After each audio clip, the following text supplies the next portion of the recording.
we got our cabinet. It's ready to sand and paint. Now I'm just gonna sand this and paint it yellow and clear it. I'm not gonna speckle it, and I'm not gonna stencil it. I'm not gonna speckle it at all, and I'll go over that. Now when it comes to the speckling, we'll look at the original cabinet. I'll go over why I don't wanna do it. I'm really good at that speckling. I'm kind of a master at it, to be perfectly honest with you, so I don't mind doing it. But I just don't like the look of it on this particular cabinet. It looks great on Spirit. You know, they got this blue cabinet with these yellow specks, and those little yellow specks kind of look like stars. I mean, it looks awesome. It would look incomplete and incorrect without them on Spirit. But when I look at Rocky, they're kind of hard to see. I gotta get you a little bit closer to even see them. And when you do see them, it just looks like somebody spit dirt all over a nice yellow cabinet. As a matter of fact, this thing kind of reminds me of an old dirty school bus when I look at it, for a couple reasons. Those black specks, that yellow is really drab, and the nature of these letters, I know why they do them this way. At the factory, they got these metal sheets, and they have to reuse them. So, you know, in order for them to have reusable stencils, they're on this metal sheet, and those metal sheets can't hold perfect circles. They have to be, you know, held together some kind of way. So that's how you wind up with these stencil marks. Basically, this really basic looking stencil. Kind of looks industrial, like you would put on an army tank or something like that. You know, it just doesn't look good. So I'll have these letters cleaned up in the stencils to where everything's solid. We won't have these lines in the letters. So, you know, I'm gonna have a few, I guess, changes, or I'll take a few liberties with the cabinet. But it's really in the interest of making something that looks a lot better than it looks now. We'll start sanding it. And it probably won't take too long before we're ready to paint. I gotta clean up that paint room, but that's a whole nother story.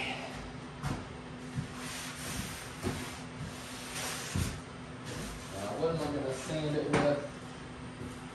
I think I'm gonna sand it with 320. See how that does. Sometimes if it's, you know, this was a nice piece of wood, but sometimes if the wood's really rough and grainy, then I'll step it down to 180, and then I'll hit it with 320. But I think 320 is good.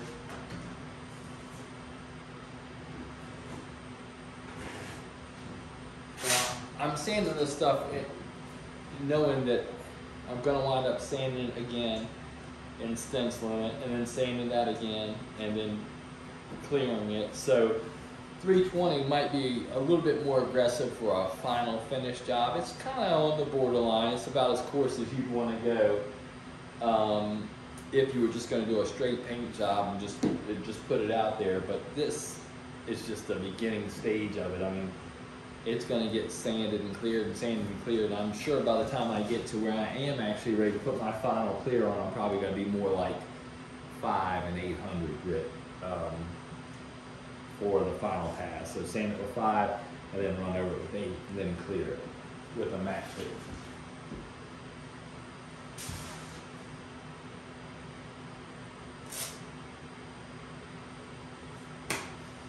Alright, I'm gonna need I need my dust mask. I gotta listen to some music. When I put this music on, I'm not so much trying to entertain you, I'm trying to entertain myself. It's hard to be out here just listening to sanders and air compressors and things like that running. But I try to just film what I'm up to and put it out there, for better or worse. So if you hate the music or the sounds that you hear, just turn the volume down. But the only problem with that is you might miss out on something I'm trying to explain to you.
I think we're good on the lower. Let's go get the head.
All right, let's do it.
All right, so that's one coat. What I was showing you in there real quick was how poorly that yellow covers. Now I've tinted this to make it a little bit more of an orange or yellow so it'll cover better, but still it's just, yellow is terrible to deal with, and it just does not cover well. So as a result, it's going to take a lot of build and a lot of coats to do that.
There it is, 3 good coats on there, seemed to do it. I didn't want to waste a lot of paint or effort getting way down inside of here, so it's misted down here and it's yellow, but it's not as fully covered as the portions that you see, and of course the outside. That yellow, man, that's hard to deal with. It really is. But yeah, this looks really good, so we'll be able to clear this. I'm not going to spit those black specks on there because I think that's just gonna ruin it. I honestly do. If I thought it would be an upgrade or even a lateral move, I would do it, but I don't. I think I spit it on there, I'm gonna regret it. And you see how hard it is to cover, or how hard it is to get yellow to cover. So if I spit those specks on it and I don't like it, I'm talking about a nightmare to try to fix and turn it back to where it is now. So I don't even want to risk that. It's just not worth it to me. I don't like that look. If I liked the look, I'd do it. But that's where we're at. So I'll suit up, throw some clear on here, and we'll be able to move forward with whatever's next.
There it is. It's dry enough to turn the fan off, but it's a big damn cabinet. I have to paint yellow.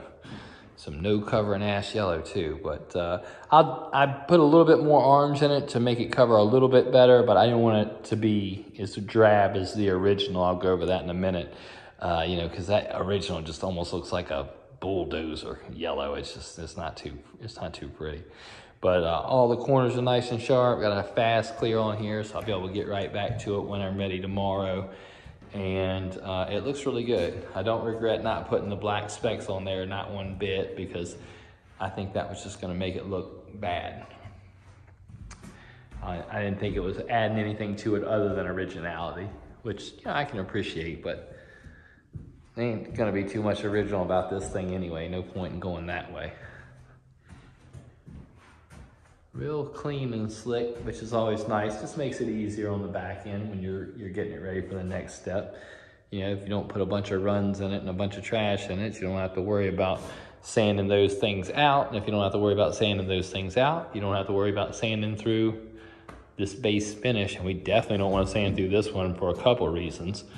The first reason is it doesn't cover worth a shit. And the second reason is we almost use every bit of our paint just painting this, so we don't have a lot of room for error. I got enough in a touch-up bottle to provide the person that owns it, and I got a little bit left in my cup if I have, you know, some minor thing, but I can't be revisiting it.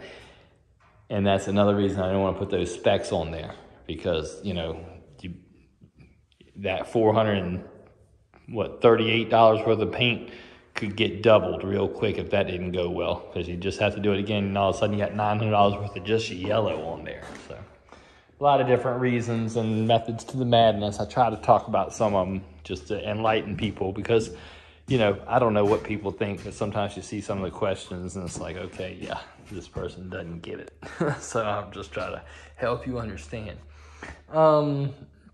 Here's the grill that I painted with my yellow, weighed against the original, which I said is more of like a bulldozer kind of Caterpillar thing. Mine's a little sportier looking than that, I guess you would say. And without the black specks, I think it's gonna look a lot cleaner. So we'll let this stuff set and we'll go fool around with the play field, I guess.